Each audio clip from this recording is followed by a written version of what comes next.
Hello नमस्कार दोस्तों, स्वागत है आप सभी का हमारे यूट्यूब चैनल सत्येंद्र गुरुजी पे। दोस्तों, इस वीडियो में आपको बताएंगे रीजनिंग के 15 अति महत्वपूर्ण प्रश्न के बारे में, इसीलिए आप लोग वीडियो के अंत तक जरूर बने रहिएगा। इस वीडियो में आपको किस तरीके के प्रश्न के बारे में बताएंगे दोस्तों, जैसे कि प्रश्न हम लोग के सामने दिया है। प्रश्न है, गौरैया है, पक्षी है और चूहिया है, इन तीनों के बीच में सही बेनारे कौन सा बनेगा? इसके लिए 4 ऑप्शन दी गई है। और भी प्रश्न है, जैसे कार्य का एसआई मात्रक जिस प्रकार जूल होता है, उसी प्रकार पावर का एसआई मात्रक क्या होता है? इसके लिए भी 4 ऑप्शन दी गई है। और भी प्रश्न है, जैसे श्रृंखला ए दी हुई है, यहाँ पर जो खाली खाली स्थान है ना, इस श्रृंखला के बारे में बताना है कि इस श्रृंखला को पूरा करने पर कैसा दिखेगा, और जो भरे जाने वाले लेटर होगा वो हमारा आंसर होगा। और भी प्रश्न है, जैसे यह त्रिभुज दिया गया है, इस आकृति में त्रिभुज काउंट करना कि इसमें टोटल कितना त्रिभुज है मेरे प्यारे साथियों। ठीक है, और आपको बता दो ये पार्ट नंबर हम लोगों का 88 है दोस्तों। जिसने पार्ट नंबर 87 तक नहीं देखे हैं तो इस चैनल के वीडियो सेक्शन में जाकर जरूर देख लीजिए, क्योंकि सारे पार्ट मोस्ट इम्पोर्टेंट और रिपीटेड प्रश्न का है। ठीक है दोस्तों, तो आइए शुरू करते हैं पहले नंबर प्रश्न से। चलिए, पहला प्रश्न आप लोगों के सामने है मेरे प्यारे साथियों, क्या है? श्रृंखला को पूरा करना है। ठीक है, और हमारे पास यह जो सीरीज चला है, ये 9 के बाद 10 बना, 9 बना, फिर 12, 11, यहाँ पर जो क्वेश्चन मार्क है ना, इनके स्थान पर इन चारों ऑप्शन में से कौन सा होगा? तो आप लोग वीडियो को रोक लीजिए, अपने से ट्राई कीजिए और जरूर कमेंट करके बताइए कि आपने कितना प्रश्न सही कर पाए हैं। चलिए, तो इसको सबसे पहले देखेंगे कि इस क्वेश्चन में क्या किया गया है। 7 है, उसके बाद में क्या है, 7 के बाद में 10 आ गया है, 7 के बाद में क्या आ गया, 10 आ गया है, 10 के बाद में 9 आ गया है, 9 के बाद में 12 आ गया है, 12 के बाद में क्या है, 11 आ गया है, 11 के बाद में क्या है, क्वेश्चन मार्क आ गया है। अब हम लोग देखेंगे हम लोग देखेंगे मेरे प्यारे साथियों कि इस सीरीज में क्या चला है जिसके लिए यहाँ पर क्वेश्चन मार्क के जगह पर आंसर आएगा। तो हम सभी कोई देखेंगे मेरे प्यारे साथियों, इसमें 2 सीरीज को मिलाकर एक साथ बनाया गया है। कैसे देखेंगे, यहाँ ध्यान से, 7 में 2 जोड़ेंगे तो +2 बनेगा, सॉरी 7 में +2 जोड़ेंगे तो जाके 9 बनेगा। अल्टरनेट सीरीज चला है, 9 में +2 जोड़ेंगे तो जाके 11 बनेगा। समझ रहे हैं? 7 और 2 9 और 9 और 2 11, बहुत बढ़िया। और यहाँ पर देखेंगे मेरे प्यारे बंधु ध्यान से कि यहाँ पर अब देखेंगे कि 10 से देखेंगे कि 12 कैसे बना है, 10 से 12 बना है, प्लस का 2 किया गया। उसी प्रकार 12 में प्लस का 2 कर देंगे हम, अल्टरनेट सीरीज चला है, तो 12 में 2 जुटेगा तो कितना बनेगा मेरे प्यारे साथी, 14 बनेगा। तो इस क्वेश्चन का आंसर हो जाएगा 14। ठीक है, तो मैं उम्मीद करता हूं दोस्तों ये क्वेश्चन भी आपको समझ में आ गया होगा। कितना इंपॉर्टेंट और आसान क्वेश्चन था। बिल्कुल इसमें छोटा छोटा 2 सीरीज को एक साथ मिला दिया गया था। अगर यही पहचान में नहीं होती तो इस क्वेश्चन में हम लोग फंस जाते। ठीक है, चलिए नेक्स्ट क्वेश्चन, अगला क्वेश्चन क्या कहता है उसके लिए चलेंगे। अगला क्वेश्चन है 2 नंबर, यदि दक्षिण पूर्व को पूर्व कहा जाए, उत्तर पश्चिम को पश्चिम कहा जाए, तो दक्षिण पश्चिम को दक्षिण कहा जाए, यहाँ पर दक्षिण पश्चिम को दक्षिण कहा जाए तो उसी प्रकार उत्तर को कहा जाएगा। सबसे पहले डायरेक्शन का प्रश्न है, तो हमें डायरेक्शन बनाना पड़ेगा। देखो, जब भी हम लोग पेपर पे डायरेक्शन बनाते हैं तो कुछ इस प्रकार से बनाते हैं। हमेशा 4 हमारे मुख्य दिशाएं होती है, 4 उप दिशाएं होती है। हमेशा ऊपर में उत्तर होता है, नीचे में हमेशा दक्षिण होता है, दाहिने बगल में हमेशा पूर्व होता है, बाएं बगल में हमेशा पश्चिम होता है। ये तो हो गया हमारी 4 मुख्य दिशाएं। 4 और दिशा होती है, वो कौन कौन सी मेरे प्यारे साथियों, ध्यान से देखेंगे। देखो, 4 दिशा और होती है, कौन कौन से? जैसे इनके बीच में वो बनता है। देखो, ये उत्तर और पूर्व के बीच वाले जो दिशा है इसे बोला जाता है उत्तर पूर्व। बहुत बढ़िया। जो दक्षिण पूर्व के बीच वाले दिशा है इसे बोला जाता है दक्षिण पूर्व। अच्छा, यहाँ पर जो दक्षिण पश्चिम के बीच वाले दिशा है इसे दक्षिण और पश्चिम बोला जाता है। यहाँ पर जो उत्तर पश्चिम के बीच में जो दिशा है इसे उत्तर और पश्चिम बोला जाता है। ठीक है, अब हम लोग देखेंगे मेरे प्यारे बंधु इस क्वेश्चन में क्या कहा है, उस क्वेश्चन को तुम अप्लाई करो। कह रहा है यदि दक्षिण पूर्व को पूर्व कहा जाए, दक्षिण पूर्व को पूर्व कहा जाए, ध्यान से देखेंगे, दक्षिण पूर्व को पूर्व कहा जा रहा है, इसका मतलब ये पूर्व को खींच कर यहाँ पर लाया गया है, यहाँ पर पूर्व को खिसका देंगे, यहाँ पर पूर्व को यहाँ पर खिसका दिया जा रहा है, समझ रहे हैं। जो पूर्व डायरेक्शन यहाँ पर है इसको खींच कर यहाँ पर लाया गया है। क्या किया गया है, 45 डिग्री घड़ी की क्लॉकवाइज डायरेक्शन में घुमा दिया गया है, समझ रहे हैं। क्लॉकवाइज डायरेक्शन का मतलब है घड़ी जिस प्रकार चलती है, घड़ी की सुई की जो दिशा होती है वो बाएं से दाहिने होती है, इस प्रकार से, उसी प्रकार इसने चला दिया। पूर्व को 45 डिग्री हम मूव करा देंगे घड़ी की दिशा में, तो दक्षिण पूर्व बन जाएगा। ठीक है, समझ रहे। दक्षिण पूर्व को क्या, दक्षिण पूर्व को पूर्व कहा जाए, या फिर तुम ऐसे भी समझ सकते हो, जरूरी थोड़ी भी है कि ऐसे समझो, तुम ऐसे भी समझ सकते हो। देखो कैसे क्वेश्चन क्या कर रहा है, दक्षिण पूर्व को पूर्व कहा जाए, ये जो दक्षिण पूर्व है इसको भी यहाँ पर ले जा सकते हो, दक्षिण पूर्व को यहाँ पर लेके गया है, दक्षिण पूर्व को पूर्व कहा जा रहा है, समझ रहे, ऐसे भी तुम कह सकते हो। तो दक्षिण पूर्व को पूर्व कहा जाए, इसका मतलब 45 डिग्री घड़ी के चलने के एंटी क्लॉकवाइज डायरेक्शन में घुमा सकते हो। अब देखो, उत्तर पश्चिम को पश्चिम कहा जाए, जो उत्तर पश्चिम है इसको पश्चिम कहा जाए, यानी इसको भी घुमा दे रहा है, यहाँ पर ला दिया 45 डिग्री घड़ी के उल्टे दिशा में। अच्छा, दक्षिण पश्चिम को दक्षिण कहा जाए, दक्षिण पश्चिम को दक्षिण, इसको भी 45 डिग्री मूव करा दे रहा है। तो क्वेश्चन पूछा जा रहा है कि उत्तर को क्या कहा जाएगा मेरे दोस्त, तो उत्तर भी घूम के आ जाएगा, यहाँ पर उत्तर भी घूम जाएगा, तो उत्तर आ जाएगा, उत्तर पश्चिम बन जाएगा। क्या आंसर हो जाएगा, उत्तर पश्चिम। ऑप्शन नंबर सी इस क्वेश्चन का आंसर हो जाएगा। ठीक है, उत्तर जो है उत्तर पश्चिम बन जाएगा। ठीक है मेरे प्यारे साथियों, चलिए नेक्स्ट क्वेश्चन। अगला क्वेश्चन है, जिस प्रकार कार्ज का एसआई मात्रक जूल होता है उसी प्रकार पावर का एसआई मात्रक क्या होता है। मेरे प्यारे साथियों, साइंस का क्वेश्चन है, बहुत लाजवाब, ध्यान से देखेंगे। देखो, हम सभी को जानते हैं कार्य का जो एसआई मात्रक होता है जूल होता है, उसी प्रकार पावर का एसआई मात्रक क्या होता है, तो इसका वाट होता है। पावर का एसआई मात्रक वाट होता है। ठीक है, अच्छा एक बात बताते हैं, जिस भाई ने वीडियो को अभी तक लाइक नहीं किए हैं वीडियो को लाइक करेंगे, और जो भाई चैनल पर नए हैं वो चैनल को जरूर सब्सक्राइब करेंगे। चलिए नेक्स्ट क्वेश्चन। अगला क्वेश्चन क्या कहता है, ध्यान से देखेंगे। कह रहा है, जिस प्रकार 50 का रिलेशन 65 के साथ में है उसी प्रकार 101 का रिलेशन क्वेश्चन मार्क के साथ में है। तो यहाँ पर हम लोग देखेंगे, सबसे पहले देखेंगे कि 50, इस 50 से हम लोग 65 कैसे बना सकते हैं। उसी प्रकार मेरे प्यारे साथी यहाँ पर 101 दिया है, ठीक है, इनका यूज करके क्वेश्चन मार्क बनाना है। तो यहाँ पर लॉजिक जो है उसको देखेंगे सबसे पहले। तो यहाँ पर क्या लॉजिक है, ध्यान से देखेंगे। ये हमारा नंबर एनालॉजी का क्वेश्चन है, ठीक है, नंबर एनालॉजी का क्वेश्चन है। जो 50 है मेरे दोस्त वो क्या है, 50 एक्चुअल में है क्या, 7 का स्क्वायर 49 होता है। अगर इसमें +1 कर देंगे तो 50 बन जाएगा, हाँ बिल्कुल बन जाएगा। अच्छा, जो 65 है ये मेरे प्यारे साथियों 8 का स्क्वायर करके +1 कर देंगे तो 65 बन जाएगा, बहुत बढ़िया। अच्छा, 7 से यहाँ पर 8 बना है प्लस का 1 करने से, समझ रहे कि नहीं, ये बताइए यहाँ तक क्वेश्चन समझ में आया है कि नहीं। हाँ बिल्कुल आया है। 7 का स्क्वायर +1 50 होता है, 8 का स्क्वायर +1 65 होता है। यहाँ पर देखेंगे ये 101 जो लिखा है ये 10 का स्क्वायर आप +1 कर देंगे तो 101 बन जाएगा। अब देखेंगे जो यहाँ पर 10 है इसमें +1 करने के बाद जो 10 है मेरे प्यारे साथियों, इसमें +1 करने के बाद अगला नंबर 11 आएगा, इसका हम लोग कर देंगे स्क्वायर और इसमें प्लस का हम लोग कर देंगे 1।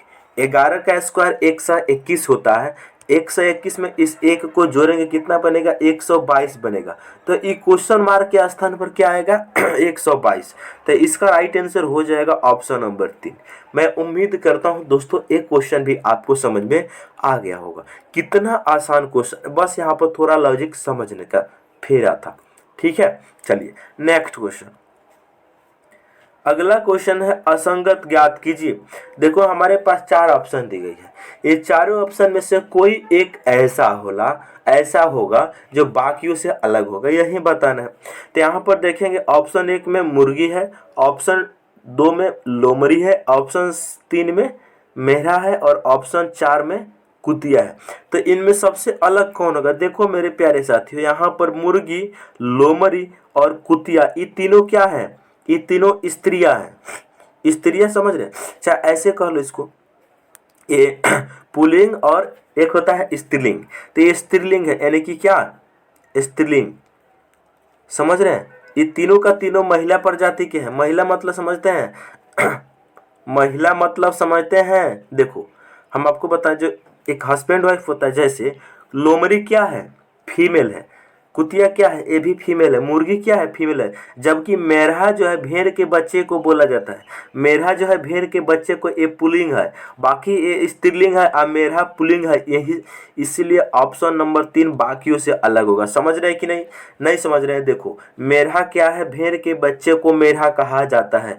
जो मेढ़ा है ना, यह पुल्लिंग है, बाकी सारा स्त्रीलिंग है। तो ऑप्शन नंबर 3 बाकियों से अलग हो जाएगा। ठीक है मेरे प्यारे बंधु, चलिए नेक्स्ट क्वेश्चन। अगला क्वेश्चन क्या कहता है? ध्यान से देखेंगे, दी गई आकृति में कितने त्रिभुज है? देखो दी गई आकृति में कितने त्रिभुज है, तो मेरे प्यारे साथियों सबसे पहले मैं आपको यहाँ पर एक बेसिक आकृति बनाकर दिखा रहा हूँ। इसी क्वेश्चन में क्या है, अलग करके जूम करके बता रहा हूँ, और तुम बताओ कि इसमें कितना त्रिभुज है, इसमें कितना त्रिभुज है। मेरे प्यारे साथियों, हमने आपको एक बात बताया है कि क्या, जब भी एक बॉक्स के अंदर त्रिभुज बना हुआ दिखाई दे तो इसमें त्रिभुज कैसे काउंट करते हैं? कुछ नहीं करते। इसमें एक 2 3 4 नंबरिंग करते हैं। जो यहाँ पर 4 है ना, 12 नंबर 4 है, बस इसका डबल कर देंगे। 4 का डबल कितना हो जाएगा? 8 हो जाएगा। तो केवल ये जो यहाँ पर नीला कलर है, इसमें कितना त्रिभुज आ जाएंगे? 8 त्रिभुज आ जाएंगे। अब जब इसको तुम सीख चुके, अब देखो यहाँ पर जब तुम इनको सीख लिए हैं तो इन क्वेश्चन में भी तुम कितना आंसर आएगा ये भी बता सकते हो। अब देखो इस आकृति में कितना त्रिभुज बनेगा जो अभी हमने बनाया है, केवल यहाँ से लेकर यहाँ तक उठाकर उसको अलग बना दिए हैं। तो देखो यहाँ पर काउंट करेंगे 1 2 3 4, 4 दूनी 8। तो इस वाले आकृति में कितना हो जाएगा? 8 हो जाएगा। बहुत बढ़िया। 1 2 3 4, इसमें भी 8 हो जाएगा, इसमें भी 8 त्रिभुज हो जाएंगे। बहुत बढ़िया। अच्छा मेरे प्यारे साथियों, जब हम इन दोनों त्रिभुज को आपस में जोड़ देंगे तो एक 12 त्रिभुज ई वाला भी तो बनेगा। एक 12 त्रिभुज ई वाला बना कि नहीं बना? हाँ बिल्कुल बना। एक जस्ट इसके ऊपर बना ई वाला, देख रहे हैं? एक जस्ट इसके ऊपर बना, तो 2 त्रिभुज तो और आ गए यहाँ से। इन दोनों को मिलाने के बाद 2 त्रिभुज और आ गए। तो अब हम इनको ऐड कर लेंगे तो इसमें कितना त्रिभुज हो जाएंगे? 8 और 2 10 और 8 कितना? 18। तो इस आकृति में टोटल 18 त्रिभुज निकल के आया है। समझ रहे हैं? इस आकृति में टोटल 18 त्रिभुज आया है। अब तुम काउंट करो कि एक्स्ट्रा त्रिभुज कौन कौन है। यहाँ पर 18 त्रिभुज आ गया। अब काउंट करो एक्स्ट्रा। अब देखो मेरे प्यारे साथियों, ध्यान से सुनेंगे, ध्यान से सुनेंगे। एक ऊपर ई वाला बना है, एक ऊपर ई वाला बना है, तो एक एक्स्ट्रा ई हो जाएगा, एक एक्स्ट्रा अतिरिक्त त्रिभुज ई हो जाएगा प्लस। अब हम देखेंगे मेरे प्यारे साथियों और त्रिभुज कितना एक्स्ट्रा है उसको तुम काउंट करो, काउंट करो मेरे प्यारे साथियों, ध्यान से देखेंगे। एक देखो, एगो ई छोटा वाला त्रिभुज बना है, बहुत बढ़िया बन रहा है कि नहीं? एक छोटा वाला त्रिभुज ई बन रहा है। अच्छा एगो छोटा ई बना, एगो छोटा ई बना, समझ रहा? एगो छोटा ई बना, एगो दाहिने से एगो बाएं से, बहुत बढ़िया। अच्छा इन दोनों को मिला देंगे तो एक त्रिभुज और बन जाएगा। इन दोनों छोटों को मिलाने के बाद एक त्रिभुज, तो 3 त्रिभुज यहाँ से आ गए। और एक्स्ट्रा बन रहा है, और एक्स्ट्रा कौन? देखो एक त्रिभुज ई 12 वाला नहीं बन रहा है, एगो ई 12 वाला बन रहा है कि नहीं? बन रहा है कि नहीं? ई देखो बिल्कुल बन रहा है। आज जस्ट इनके इस साइड में भी तो एक बन रहा है। 2 त्रिभुज यहाँ से आ जाएंगे। समझे है कि नहीं समझे? 2 त्रिभुज यहाँ से। अब तुम काउंट करो, 18 1 19, 19 3 22 और 22 2 कितना? 24। तो इस आकृति में टोटल 24 त्रिभुज है मेरे प्यारे साथियों। ध्यान से सुनेंगे, कितना त्रिभुज है? 24। काफ़ी इम्पोर्टेंट और मज़ेदार क्वेश्चन था मेरे दोस्त, ठीक है, और काफ़ी इम्पोर्टेंट था, VVI क्वेश्चन था, ठीक है। तो मैं उम्मीद करता हूं दोस्तों ये क्वेश्चन भी आपको समझ में आ गया होगा। अगर जिस भाई को समझ में नहीं आता है, वीडियो को थोड़ा सा बैक करके जरूर देखेंगे। चलिए अगले क्वेश्चन की ओर अब हम लोग बढ़ते हैं। अगला क्वेश्चन क्या है, दर्पण प्रतिबिंब ज्ञात करें। देखो दर्पण प्रतिबिंब में एक्चुअल में होता है क्या कि जो हम लोगों को दायां होता है वो बायां दिखता है, और जो बायां होता है वो दायां दिखता है, ऊपर नीचे सेम होता है। तो यहाँ पर दर्पण दाहिने बगल में नहीं लगाया हुआ है। अब फिर जो दर्पण लगा है मेरे प्यारे साथियों वो बाएं साइड में लगा है, कुछ नहीं। एक और कंसेप्ट जानो, एक और कंसेप्ट जानो मेरे दोस्त कि दर्पण में जो चीज दर्पण से जितना नजदीक होता है उसका प्रतिबिंब उतना ही नजदीक बनता है, और जो चीज दर्पण से जितना दूर होता है उसका प्रतिबिंब उतना ही दूर बनता है। तो यहाँ पर कैसे बनेगा ध्यान से देखेंगे, यहाँ पर ऐसा बॉक्स बनेगा, ठीक है, और यहाँ पर जो बनेगा वो हम आपको बनाकर ही दिखा देते हैं। ऐसा बनेगा बॉक्स सबसे पहले, ठीक है। अच्छा हमारे यहाँ देखो ध्यान से, ऊपर में क्या है, ऊपर में ए है तो ऊपर में ए ही बनेगा, ऊपर में ए है तो ऊपर में ए बनेगा, ए ज्यों का त्यों बन जाएगा ऐसे। अब देखो जिस ऑप्शन में ऊपर में ए नहीं है वो ए को, उस ऑप्शन को ही गलत कर दो। ऊपर में ए को उल्टा बना दिया इसीलिए ऑप्शन डी गलत, क्योंकि ए उल्टा कभी बन नहीं सकता। अच्छा दर्पण से नजदीक में बी है पहले, तो दर्पण से नजदीक में ई वाला सरफेस पे बी बनेगा, क्योंकि दर्पण से जो चीज जितना नजदीक होता है वो पहले बनता है।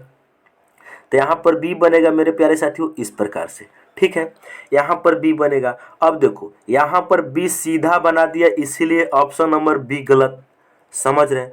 अब देखो मेरे प्यारे साथियों जो सी है वो सी किस प्रकार बनेगा, सी किस प्रकार बनेगा, सी बनेगा इस प्रकार से, ठीक है। तो यहाँ ऊपर में ए, दाहिने बगल बी, बाएं बगल सी, जबकि यहाँ पर सी सीधा बना दिया है, ऑप्शन नंबर सी में सॉरी ए में सीधा बना दिया है, इसीलिए ऑप्शन ए गलत। बहुत सारे लगभग 50% जो बच्चे होंगे ना वो ऑप्शन नंबर ए को सही मानेंगे, नहीं ऑप्शन नंबर ए में सी को उल्टा बना दिया, सीधा बना दिया, कभी सीधा हो ही नहीं सकता।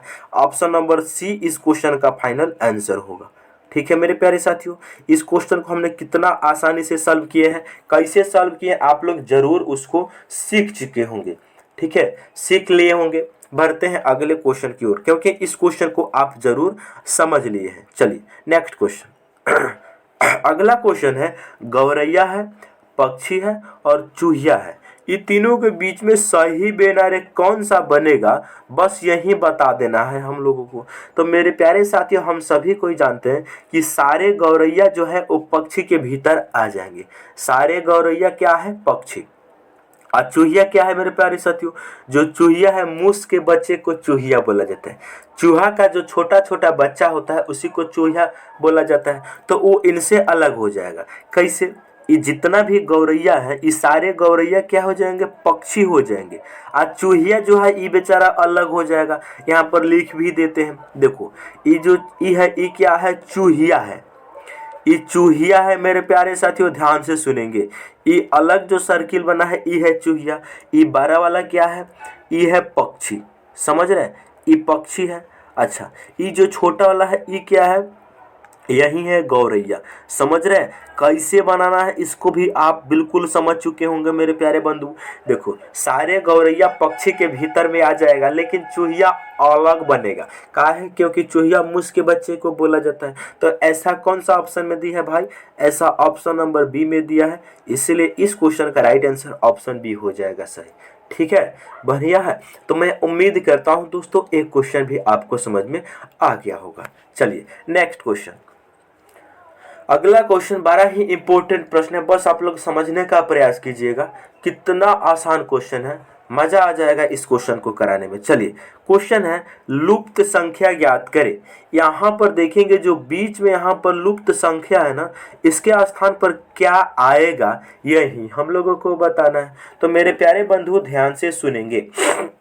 यहाँ पर आकृति नंबर 1 में 8, 18 और 14 का यूज करके बीच में 24 कैसे बनाना है। तो देखो आकृति नंबर 1 में इस 14 और 18 जो लिखा है इन दोनों को आपस में जोड़ दो, उसमें से 8 को घटा दो, बिल्कुल बीच वाला नंबर मिल जाएगा। करके देखते हैं, देखो 14 आप प्लस कर देंगे 18 और उसमें से माइनस हम 8 कर देंगे। तो मेरे प्यारे साथियों हम सभी कोई बहुत बढ़िया तरीका से जानते हैं बोडमास क्या कहता है, पहले प्लस का काम होगा। तो यहाँ देखो 14 में 18 को जोड़ेंगे तो कितना बनेगा कितना बनेगा, 32 बनेगा। समझ रहे हैं। इस 32 में से 8 को जब हम घटा देंगे तो हाँ बिल्कुल 24 बन जाएगा। इसका मतलब बीच में 24 लिखा है, ये बिल्कुल सही बात है, यही लॉजिक है। सिमिलरली आकृति नंबर 2 में क्या है, 2 है और 8 है। इन दोनों को जोड़ेंगे या 2 घटा देंगे तो 2 में 8 को जोड़ेंगे तो 8 2 10, और 10 में से 2 जाएगा तो कितना बचेगा, 8। ये तो ऐसे ही ठीक है, यहाँ लिख भी देते हैं, नहीं तो कंफ्यूज हो जाइएगा आप लोग। क्या है, इन दोनों को जो 2 8 को जोड़ लो और ऊपर के 2 घटा दो, तो 2 में 8 को जोड़ लो और -2 कर दो। 2 में 8 को जोड़कर -2 कर दोगे बिल्कुल 8 बना देगा। 8 यहाँ पर ऑलरेडी दिया हुआ है। अब हम देखेंगे जो आकृति नंबर 3 है इसमें भी सेम लॉजिक लगेगा। क्या करना है, 12 और 10 को आपस में जोड़ देंगे, उसमें से 4 को घटा देंगे। तो करके देखते हैं। यहाँ क्या है, 12 है प्लस इसमें 10 कर देना है और माइनस इसमें से 4 कर देना है। तो 12 और 10 कितना बनेगा, 22। 12 10 22, 22 माइनस 4 कितना बनेगा, 22। 12 या 10 22 माइनस 4 कितना बनेगा, 18 बनेगा। तो इस क्वेश्चन का right answer option number B हो जाएगा सही। ठीक है, तो मैं उम्मीद करता हूं दोस्तों ये क्वेश्चन भी आपको समझ में आ गया होगा। काफी इंपॉर्टेंट क्वेश्चन था। ठीक है, बढ़िया क्वेश्चन था। चलिए, उम्मीद कर रहा हूं कि आप इन सारे क्वेश्चन को जरूर समझ रहे होंगे। नेक्स्ट क्वेश्चन, अगला क्वेश्चन क्या है, ध्यान से सुनेंगे। एक पिता की आयु पुत्र की आयु का 5 गुना है। समझ रहे हैं, एक पिता की आयु पुत्र की आयु का 5 गुना है। उसके पुत्र की आयु 6 वर्ष है। कितने वर्ष बाद पिता की आयु पुत्र की आयु की 4 गुनी होगी। बहुत बढ़िया, ध्यान से देखेंगे। एक हो जाएंगे पिता, जो पिताजी हैं इनका जो आयु है, पिता यहाँ हो जाएंगे पुत्र। समझ रहे, ये हो जाएंगे पुत्र। रेशियो मेथड से सॉल्व कराते हैं। परजेंट, पी से परजेंट। परजेंट में जो क्वेश्चन कर रहा है, पिता की आयु पुत्र की आयु का 5 गुना है। अगर पुत्र की आयु 1 है अनुपात में, तो पिता की आयु कितनी है, 5 है। समझ रहे हैं, ये अनुपातिक मान है, दिया है क्वेश्चन। पिता की आयु पुत्र की आयु का 5 गुना है। परजेंट है का मतलब परजेंट, तो परजेंट में कितना है मेरे प्यारे साथियों, 5 गुना। पुत्र की आयु 1 है तो पिता की आयु 5 है। लेकिन क्वेश्चन ने बोला है पुत्र की आयु कितना है, पुत्र की आयु 6 वर्ष है। यानी अनुपात में 1 है पुत्र के, लेकिन एक्चुअल में कितना है, 6 का। तो रेशियो में 1 का वैल्यू 6 है, तो पिता का निकाल सकते हैं बिल्कुल। 5 का निकालेंगे, कैसे गुना करेंगे। 1 का वैल्यू 5 है तो 5 का कितना हो जाएगा, 6 5 30। 1 का वैल्यू 6 है तो 5 का वैल्यू 30 वर्ष हो जाएगा। इसका मतलब है कि अगर पुत्र 6 वर्ष का है तो पिता कितने वर्ष के हो जाएंगे, 6 5 30 वर्ष का। समझ रहे हैं कि नहीं। इसका मतलब ये हुआ, 1 का वैल्यू 6 है तो 5 का वैल्यू 30 हो जाएगा। समझ रहे हैं। लेकिन क्वेश्चन ने बोला कितने वर्ष के बाद पिता की जो आयु है पुत्र की आयु की 4 गुनी हो जाएगी। अगर मेरे प्यारे साथियों इसमें 2 बरस और बढ़ेगा, 2 बरस पुत्र बढ़ेगा तो ये 8 वर्ष का हो जाएगा, और 2 बरस पिता बढ़ेगा तो ये 32 वर्ष का हो जाएगा। 8 का कितना हो गया, 32, 4 गुना। तो यही आंसर हो जाएगा। कितना, 2 वर्ष के बाद इन दोनों जो आयु है वो 4 गुना हो जाएगा। समझ रहे कि नहीं। कैसे आया है क्वेश्चन, ध्यान से देखेंगे।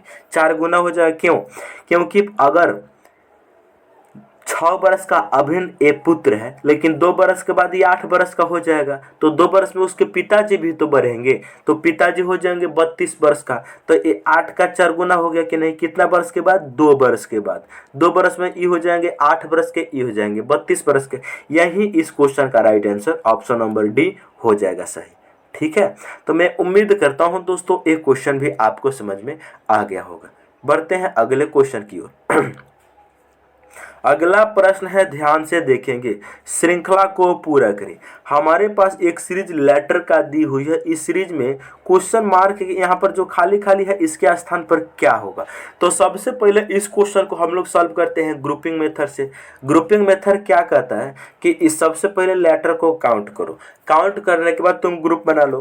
काउंट करो, 1 2 3 4 5 6 7 8 9 10 11 12 13 14 15 16 17 18। इस श्रृंखला में कितना नंबर है, टोटल 18 है। तो इस 18 को 3 गुना 6 18 होता है। 3 गुना 6 18 होता है। या तो 3 3 के ग्रुप में तोड़ दो या फिर 6 का ग्रुप में तोड़ दो। तो हम सबसे पहले 3 3 का ग्रुप बनाते हैं। 1 2 3 1 2 3 1 2 3 1 2 3 1 2 3 1 2 3 3 3 का हमने 6 ग्रुप बना लिया। अब हम देखेंगे कि सारा ग्रुप आपस में सेम है कि अलग अलग है। तो मेरे प्यारे साथियों देख रहे हैं यहाँ पर अल्टरनेट ग्रुप सेम है। ई ग्रुप इनके समान है, ई ग्रुप इनके समान है, ई ग्रुप इनके समान है। कैसे? यहाँ ग्रुप पहला ग्रुप का फर्स्ट लेटर बी, दूसरा ग्रुप का नहीं, तीसरा ग्रुप का फर्स्ट लेटर बी है, पहला ग्रुप का लास्ट लेटर सी, तीसरा ग्रुप का लास्ट लेटर सी है। बहुत बढ़िया। अच्छा, पहला ग्रुप का बीच वाला लेटर ए, पांचवा ग्रुप का बीच वाला लेटर ए है। इसका मतलब अल्टरनेट ग्रुप सेम है। तो किसी को देखकर अल्टरनेट तुम भर सकते हो। जैसे हम यहाँ पर ग्रुप नंबर फर्स्ट जो है इसको देखकर हम दूसरा पांचवा आराम से भर सकते हैं। तो इसको भर देंगे। बी ए सी एक ग्रुप बना है तो यहाँ पर क्या आ जाएगा? ए आ जाएगा। बी ए सी, यहाँ भी, यहाँ नहीं, बी ए सी, तो यहाँ पर आ जाएगा बी ए सी, एक ग्रुप बन गया। अच्छा, ये वाला जो ग्रुप है ये क्या है? ये ग्रुप इनके समान है, इनके, इनकी डी। यहाँ पर फर्स्ट ग्रुप, फर्स्ट में क्या है? लेटर डी है। तो यहाँ भी फर्स्ट में क्या आ जाएगा? डी आ जाएगा। समझ ही रहे आप लोग? तो यहाँ पर आ जाएगा डी। यहाँ पर ग्रुप का बना डी सी ए, तो यहाँ पर आ जाएगा डी सी ए, यहाँ पर आ जाएगा डी सी ए। अब इस क्वेश्चन में जो जो तुमने भरा है वही आंसर हो जाएगा। सबसे पहले डी आएगा तो डी आया है, उसके बाद में ए आया है तो ए आया है, उसके बाद में सी आया है तो सी, उसके बाद में बी भरा है तो बी, उसके बाद में डी भरा है तो डी। अब बताओ ई कौन सा ऑप्शन में दिया है भाई? डी ए सी, बी और डी। ऑप्शन नंबर डी इस क्वेश्चन का राइट आंसर हो जाएगा। मैं उम्मीद करता हूं दोस्तों ये क्वेश्चन भी आपको समझ में आ गया होगा। बहुत आसान था ना, और मजेदार भी था। चलिए नेक्स्ट क्वेश्चन। अगला क्वेश्चन क्या है? 12 नंबर क्वेश्चन है। किसी एक कोड में यदि डॉग को 4 15 7 लिखा जाता है तो मैट को कैसे लिखा जाएगा? मेरे प्यारे बंधु ध्यान से सुनेंगे। यहाँ पर डी ओ जी, इस डॉग को उसने क्या लिखा है? 4, उसके बाद में 15, उसके बाद में 7 लिखा है। हम लोगों से मैट का कोड पूछा जा रहा है। तो मेरे प्यारे बंधु ध्यान से सुनेंगे। यहाँ देखो, डी का स्थान अंग्रेजी वर्णमाला में 4 होता है तो 4 लिखा गया है। ओ का स्थान अंग्रेजी वर्णमाला में 15 होता है तो 15 लिखा गया है। जी का स्थान 7 होता है तो यहाँ पर 7 को लिखा गया है, यानी लेटर का ही केवल प्लेस वैल्यू को लिख दिया गया है। तो यहाँ पर एम का स्थान कितना हो जाएगा? 13 हो जाएगा। ए का स्थान कितना हो जाएगा? 1 हो जाएगा। टी का स्थान कितना हो जाएगा? 20 हो जाएगा। तो इस क्वेश्चन का आंसर 13 120, 13 120 ऑप्शन नंबर ए हो जाएगा सही। ठीक है, बढ़िया है, मजा है ना? तो मैं उम्मीद करता हूं दोस्तों ये क्वेश्चन भी आपको समझ में आ गया होगा। ठीक है, चलिए नेक्स्ट क्वेश्चन की ओर अब हम लोग बढ़ते हैं। अगला प्रश्न क्या कह रहा है, ध्यान से देखेंगे। अगला क्वेश्चन है, ध्यान से देखेंगे। कह रहा है यदि जे का अर्थ है गुना, के का अर्थ है डिवाइड, क्यू का अर्थ है प्लस, टी का अर्थ है माइनस, तो यह जो समीकरण लिखा है इसको बताना है कि इसका सॉल्यूशन में क्या आएगा। जहां भी जे है, इस जे का मतलब क्या है? गुना है। जहां भी के है, इस के का मतलब क्या है? भाग है। जहां भी क्यू है तो क्यू का मतलब क्या है? प्लस है। अच्छा, एक और है टी, टी का मतलब क्या है? टी का मतलब है माइनस। अब इन समीकरण को हल करो। 26 है सबसे पहले, 26 के बाद में क्या है? जे है। तो जे के जगह पे तुम्हें गुना लेना है। उसके बाद में क्या है? 74 है। 74 के बाद में के है, तो के जगह पे तुम लोगों को डिवाइड लेना है, 4 है। बहुत बढ़िया। अब देखो टी है, टी के जगह पे माइनस कितना? 5। उसके बाद में क्यू है, तो क्यू के जगह पे प्लस 2। अब हम इनको सॉल्व करेंगे तो इसमें सबसे पहले बोर्डमास के तरीका से इसको सॉल्व किया जाएगा। यहाँ पर ये 26 देखो ऐसे ही ठीक है, गुना 74 ऐसे ही ठीक है, 4 भागा में है तो 4 74 के नीचे आ जाएगा, माइनस का 5 और प्लस का 2 ऐसे ही ठीक है। अब हम लोग देखेंगे यहाँ पर काट पीट करेंगे। यहाँ देखेंगे सबसे पहले इसको हम 2 से काटेंगे। 4 से तो कोई कटेगा नहीं फाइनल, तो 2 से काटेंगे तो 2 गुना 2 4, तो ई कटेगा 2 दूनी 4। यहाँ पर देखेंगे 26 है, 2 से काटेंगे तो 13 दूनी 26। बहुत बढ़िया। अब देखेंगे एक लाइन और काटेंगे। इस 2 से इस 74 को हम लोग काट सकते हैं 37 बार में। हमारे पास एक्चुअल क्या बचा है, अब यहाँ पर बचा है 13, 13 गुना 37, 13 गुना 37 बचा है, माइनस का 5 और प्लस का 2। अब हम इनको सॉल्व कर देंगे, कुछ थोड़ा भी है। इनको 13 गुना 37 करेंगे तो 13 सत्तर, 13 पच्चे 65, 13 छक 78, 13 सत्तर 91 के 1 हासिल कितना 9, 13 तिया 39, 9 कितना बनेगा 48, 481 ई बना। अब हम देखेंगे इसमें -5 करना है, अब प्लस का हम 2 करेंगे। अब देखो 481 में 2 जुटेगा तो कितना बनेगा 483 बनेगा। और 483 में से हम 5 को घटाएंगे कितना बनेगा तो 4। यहाँ देखो 13 में से 5 जाएगा तो 8 बचेगा, यहाँ 7, यानी 478 इस क्वेश्चन का आंसर होगा, जो ऑप्शन नंबर बी में दिया गया है। कितना आसान क्वेश्चन था, बहुत लॉलीपॉप क्वेश्चन था, इंपॉर्टेंट भी था मेरे प्यारे साथियों। चलिए नेक्स्ट क्वेश्चन, अगला क्वेश्चन क्या कह रहा है, बस इसको भी समझ लेते हैं। अगला क्वेश्चन है, यह भी श्रृंखला को पूरा करना है। हमारे पास ए के बाद बी बना है, बी के बाद डी है, डी जी के पी, यहाँ पर खाली स्थान है, यही निकालना है। इनके स्थान पर इन चारों ऑप्शन में से कौन सा ऑप्शन सही होगा। सबसे पहले यहाँ पर इसको जूम करके लिखते हैं, ए है, उसके बाद में बी है, इसके बाद में बी के बाद में क्या है, बी के बाद में डी है, डी के बाद में क्या है, जी है, जी के बाद में क्या है, के है, के बाद में क्या है, पी है। समझ रहे कि नहीं। सबसे पहले ए है, तब बी है, तब डी है, तब जी है, तब के है, तब पी है। यहाँ पर क्या लॉजिक है, ए से बी बना है, क्या लॉजिक देखो, अंग्रेजी वर्णमाला में ए का जो स्थान होता है 1 होता है, बी का स्थान 2 होता है, 1 से 2 बना है प्लस का 1 करने से। अच्छा, अब बी से डी, बी का तो हमने बी का तो जानते हैं 2 होता है और डी का 4 होता है, 2 से 4 बना प्लस 2। डी से अब देखेंगे जी बना है, डी का स्थान 4, जी का 7 प्लस का 3। समझ रहे हैं कि नहीं, बिल्कुल। अब देखो जी से के बना है, जी का स्थान 7, के का 11, 7 से 11 बना प्लस का 4 हुआ है। उसी प्रकार देखेंगे कि के से पी बना है, के का स्थान 11, पी का 16, यहाँ प्लस का 5 हुआ है। तो ये बताए पी के बाद कितना प्लस होगा, तो यहाँ पर +6 होगा। का है, क्योंकि पहले +1, फिर +2, फिर +3, फिर +4, फिर +5, अगली बार +6 होगा। अच्छा, पी में जब 6 जुटेगा तो कितना बनेगा, पी का स्थान अंग्रेजी वर्णमाला में 16 होता है, 16 में हम 6 को जोड़ेंगे कितना बनेगा 22 बनेगा। अब 22वें स्थान पे जो लेटर होता है वो भी होता है, तो भी कौन सा ऑप्शन में दिया है भाई, भी कौन सा ऑप्शन में दिया है, ऑप्शन नंबर सी में दिया है। इस क्वेश्चन का right answer option number C हो जाएगा सही। ठीक है, तो मैं उम्मीद करता हूं दोस्तों एक क्वेश्चन भी आपको समझ में आ गया होगा। चलिए नेक्स्ट क्वेश्चन, अगला क्वेश्चन क्या है, ध्यान से सुनेंगे। कौन सी उत्तर आकृति प्रश्न आकृति को पूरा करेगी, कौन सी उत्तर आकृति प्रश्न आकृति को पूरा करेगी। ध्यान से देखेंगे कि यहाँ पर एक खाली स्थान जो बॉक्स है, इन चारों ऑप्शन में से यहाँ पर कौन सा बॉक्स आके फिट होगा। चलेंगे तो यहाँ पर कैसा बनेगा, सबसे पहले एक लाइन ऐसे आएगा, आई लाइन जो है एक लाइन जो सीधे आ रहा है यहाँ पर चला जाएगा। समझ रहे हैं कि नहीं, ये लाइन जो आएगा यहाँ पर ऐसे आएगा, यहाँ से लाइन ऐसे आएगा।